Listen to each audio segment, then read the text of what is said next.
طول ما انت انسان طيب مش بتضمر الشر لاي حد، اقدار ربنا السعيده والصعبه هتخبي لك جواها كل خير وفرج، وهتطلع متعلم وانضج واقوى. والله اسمه الوكيل، هيدبر لك شؤونك على احسن وجه. حتى لو انت ما توكلتش على ربنا برضه هو وكيلك سبحانه وتعالى. هو قال لك توكل علي عشان تستريح. ولله ما في السماوات وما في الارض وكفى بالله وكيلا. سيتوكل الله وملائكته يصلون على النبي. اللهم امين يا رب العالمين. يا صباح الخير، يا صباح الرضا، يا صباح التفاؤل على احلى اخواتي اللي مشرفيني ومنوريني دايما. النهارده يا حبايب قلب خوخي، قبل ما نبدا الفيديو هنصلي على رسول الله. اللهم صل وسلم وبارك عليك يا حبيبي يا رسول الله. النهارده بات الفيديو بتاعنا قوي جدا ومشجع جدا جدا. طبعا انا اسفه ان انا غبت عليكم الفتره دي كلها، بس والله العظيم يا بنات كان غصبٍ عني. أيسر كانت تعبانة شوية بسبب عينيها، فانتوا ادعوا لها كده اللي ربنا يشفيها ويعافيها بأمر الله. النهارده بقى هننضف أصغر حمام في العالم كله. يعني الحمام ده أعزكم الله يعني قد علبة التونة زي ما بيقولوا، يعني تحط ايديك كده تجيب الحيطة دي، تحط ايديك كده تجيب الحيطة دي. الحمد لله يعني. هننضفه النهارده تنظيفة عميقة جدا، يعني مش هتشوفوا التنظيف ده في أي قناة تانية على اليوتيوب ولا أي روتين تاني عند أي حد إلا عند خوخة بس. طبعا لو وصلتوا معايا لحد هنا يا حبايب قلب خوخة، ما تنسوناش بقى باللايك وبالاشتراك الحلو كده والكومنت اللي بيشجعنا دايما اللي احنا نعمل لكم فيديوهات أقوى وأقوى. عايزة أقول لكم إن الفيديو ده أصلا موجود عندي على التليفون بقاله يجي أسبوعين والله العظيم يا بنات، من التجهيزات بتاعة الفيديو الأخير. فاكرين الفيديو اللي عملناه في الصالة أما كنا بننضف الصالة عشان بقت الشتا وكده، ونحط الفرشة بتاعت الشتا، وخلعنا الستاير غسلناها ونضفنا فوق النيش والتلاجة وكل المدعكة دي كانت مع الفيديو ده. شفتوا الوقت قد ايه؟ يعني غبت فعلا جدا عليكم بتنزيل الفيديو، بس خلاص النهاردة ان شاء الله هنبدأ اللي احنا ننزل لكم فيديوهات قوية ونتشجع كده زي الأول. هي فترة وعدت الحمد لله. بقول لكم تاني مرة أنا آسفة جدا على التأخير، وإن شاء الله هنرجع أقوى من الأول وأحسن من الأول. زي ما انتم شايفين كده نقحت أول حاجة خالص المفارش اللي هي بتاعة السفرة والبوفيه، نقحتهم كده على ما اخلص، والغسالة برضو شغالة جنبي حطيت فيها الستاير، وهبدأ اللي انا ايه انضف كده كل حاجة. مسكنا البتاع اللي هو اسمه ايه، السخان بتاع المية ده، كان فوقه كمية تراب يا نهار أبيض يا بنات، فعلا ما اتغسلش بقاله 11 سنة. والله العظيم بجد يعني أول مرة في حياتي أعمل الخطوة دي وأغسل السخان كده وأنضفه من فوق.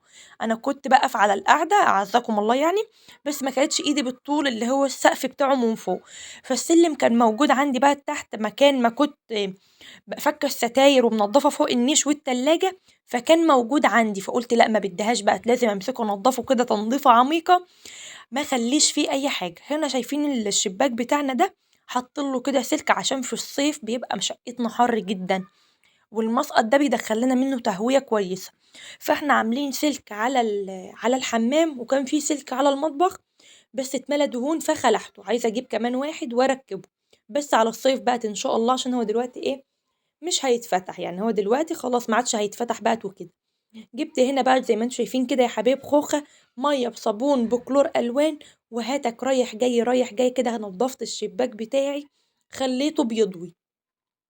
الحمام بتاعي زي ما انتم شايفين كده ماهوش كبير، يعني كان باقي بلاطين ويكملوا السقف، ما اعرفش كان السيراميك خلص ولا ايه، ولا الدنيا كانت غالية ولا ايه مش عارفة. هم قالوا هو الحمام لحد هنا كده ونعمل ستوب، ما احناش مكملينه عن كده، لو كملناه عن كده الميزانية هتخرب معنا، فهم يعملوا ايه لحد هنا كتر خيرهم يا جماعة. حتى مطبخي برضو مش معمول سيراميك للنهاية، يعني معمول ناحية قد ده كده اللي فيها الحنفية، يعني دي كمان كتيرة، يعني هم كام 6 بلاطات كده يم الحنفية، والناحية التانية ما كانش فيها حاجة خالص، ويجوا أيام الفرح كسروها وحطوا فيها بلاطتين كده يبانوا من ايه ما بين الرخام وبعضه.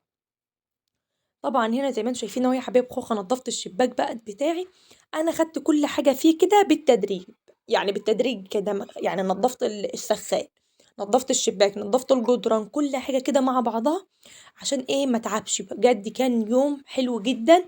اللي أنا يعني وأنا باعمل أصلًا الفيديو ده باكون مبسوطة إن أنا باعمل فيديو والله العظيم يا بنات، وكنت زعلانة جدًا اللي أنا غايبة عليكم بالفترة دي كلها على الرغم الفيديو موجود عندي على التليفون، بس ما كانش في وقت حتى اللي أنا أدخّل الكلمتين اللي باقولهم دُولة على الفيديو، لدرجة إن أنا قُلت أنا هانزّل الفيديو بدون صوت، ورجعت قُلت طب هُم متعودين عليَّ والكلام الجميل الحلو اللي بيضحّككم ده، لازم يا بنتي يا خوخة كده تتشجّعي كده شوية وتسيبِك من الكسل اللي أنتِ فيه ده، طبعًا الدنيا كلّها فيها مشاكل ومش أنتِ لوحدِك يعني اللي عندِك مشاكل وحوارات، فأنتِ إيه فوقي لنفسِك كده وفوقي للقناة عشان ربنا يكرمِك إيه منها بإذن الله.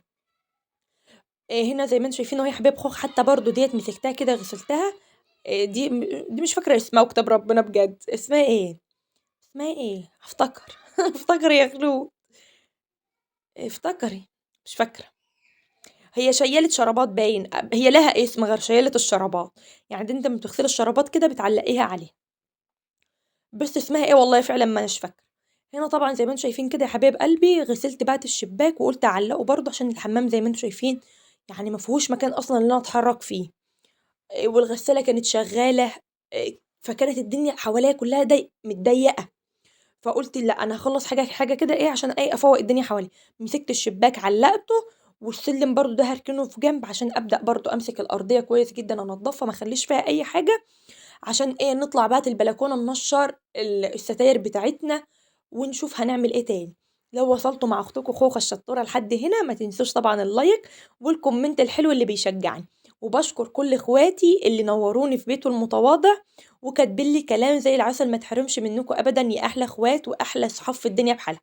طبعًا نورة أختي وحبيبتي ونور عيني اللي دايمًا بتكتب لي كومنتات على أي فيديو، باحبِك في الله يا أحسن أخت.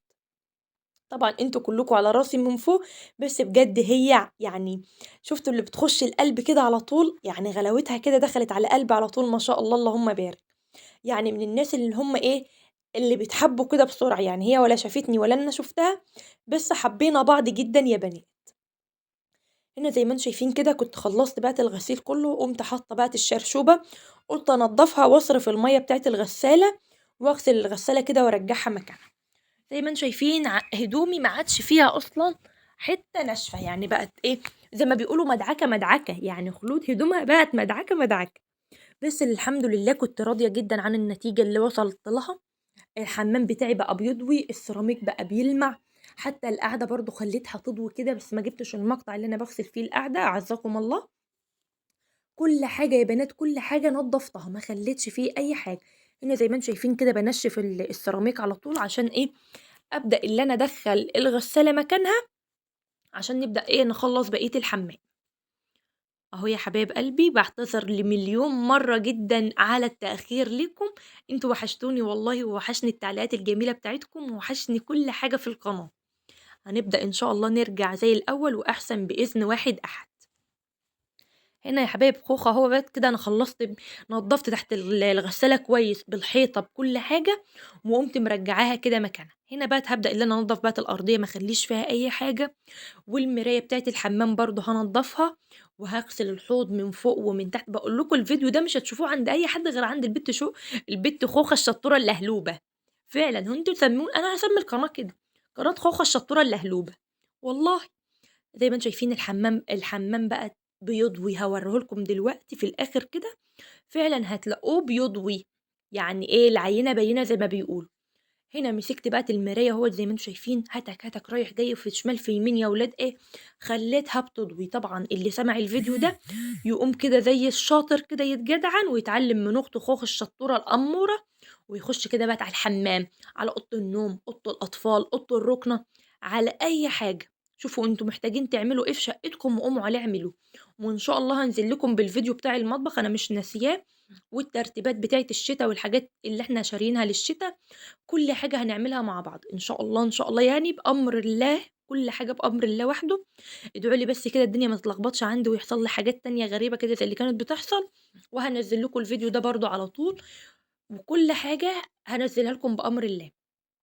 زي ما أنتم شايفين هنا مسكت الحوض بقى من تحت كده، بُصّوا زي ما قُلت لكم أنا ما خلّيتش حتّة في الحمام ما عملتهاش، والباب والشباك والحيطة والقعدة والحوض وكلّه، كلّه، كلّه مع خوخة الشطورة بيخلص في minute، يعني إيه تعملوا كده تلاقوا كل حاجة خلصت مع البت خوخة.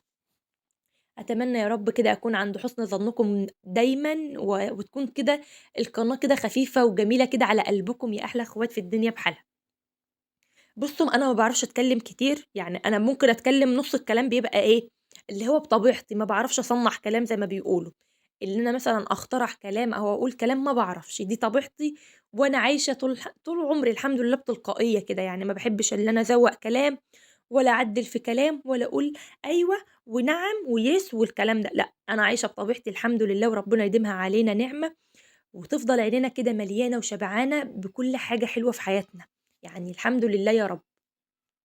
طبعًا هنا بقت الشرشوبة بتاعتي خلّصتها، غسلتها بقت وغسلت الفوطة اللي أنا كنت مستخدماها في الشفاط من فوق البتاع اسمه إيه، السخّان، سخّان المَيّة، كان عليه كمية تراب من فوق يا بنات، يا نهار أبيض! ده ما كانتش خوخة شطورة خالص يعني بمنظر التراب اللي كان فوقه ده ما يتسماش خوخة شطورة خالص، بس أنا ما كنتش أعرف اللي أنا ممكن إيه، يعني التفكير كان واقف، يعني مُخّي كان واقف كده اللي أنا أجيب السلِّم وأحطه في الحمام وأقف عليه، بس أمّا المُخ اشتغل عملته، يعني الحمد لله اللي المُخ اشتغل، المُخ اشتغل كده إيه وقُمت عاملاه. هنا زي ما أنتم شايفين أهوّة بدأت اللي أنا بقى أرتّب كل حاجة في الأرضية كده، الشباشب أعزكم الله يعني شِلتها كده وحطيتها في الحوض، وبدأت بقى اللي أنا إيه بمَيّة بصابون كده وهاتك رايح جاي بالمَشْي رايح جاي، رايح جاي يا بنتي يا خوخة، خلّيت يا بنات السيراميك يضوي، الكولور الألوان ده ما شاء الله ريحته حلوة في نفس الوقت، ومُعقّم وبيعمل رغوة، يعني 3 في 1 زي ما بيقولوا، هو الكيس غالي شوية بالنسبة للتاني بس حلو، ال3 في 1 ده ممتاز، هاتوه، هاتوه مش هتخسروا حاجة يعني بطّلوا بُخل شوية، بطّلوا بُخل، هتيجي على 7 جنيه مش هتيجي على 7 جنيه، اصرفوا يا ولاد وكلّفوا كده وعيشوا حياتكم واتمتعوا كده بكل حاجة، والله الدنيا ما هي مستاهلة، كل حاجة من فاتة، ربنا يطلّعنا بس من الدنيا دي على خير، أهم حاجة ويجعلنا كده يا رب حُسن الخاتمة، دي أهم حاجة الواحدة بتتمناها والله في حياتها، في كل وقت وفي كل حين أقول يا رب اجعلني حُسن الخاتمة، يا رب اكتب لي حُسن الخاتمة، اللهم آمين يا رب العالمين. بُصّوا ما إحنا كلّنا رايحين، ما حدّش يقول بعد الشر عليكِ وما حدّش يقول ما تدعيش على نفسِك، إحنا كلّنا رايحين، ما حدّش هيقعد فيها. فزي ما أنتم شايفين كده يا حبايب خوخة، أنا هنا باقول لكم اللي أنا خلّصت الحمام بتاعي أعزكم الله، شايفين هنا باقول لكم البتاع السخّان بقى بيضوي والشباك بيضوي، أتمنى يا رب الفيديو بتاعي يعجبكم وأكون كده ضيفة خفيفة على قلبكم يا أحلى أخوات وأحلى صحاب في الدنيا بحالها، أشوفكم في حفظ الله ورعاه، استنوني في فيديو جديد من قناة البت خوخة الشطورة الأمورة، مع ألف سلامة، باي باي.